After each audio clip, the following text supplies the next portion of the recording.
प्रदूषण के खिलाफ दिल्ली का युद्ध जो है, उस श्रृंखला में दिल्ली सरकार के द्वारा ये पॉजिटिव प्रयास एक और, जिसमें बायोगैस फ्यूल जो हमारे यहाँ लकड़ी जलाने से,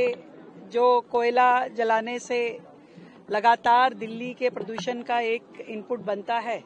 उसको कम करने के लिए हमने आज ये प्रयास शुरू किया है कि हम दिल्ली में RWS को 10,000 हीटर देंगे CSR के माध्यम से,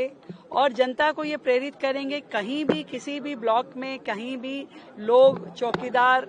या बाकी लोग भी लकड़ी जला करके प्रदूषण का कारक ना बने। इस प्रयास के द्वारा हमें उम्मीद है कि सभी RWS को हम जागृत कर पाएंगे, प्रेरित कर पाएंगे कि वो अपने अपने एरिया में इस चीज का ध्यान रखें कि किसी तरीके की भी लकड़ी ना जले, कोयला ना जले,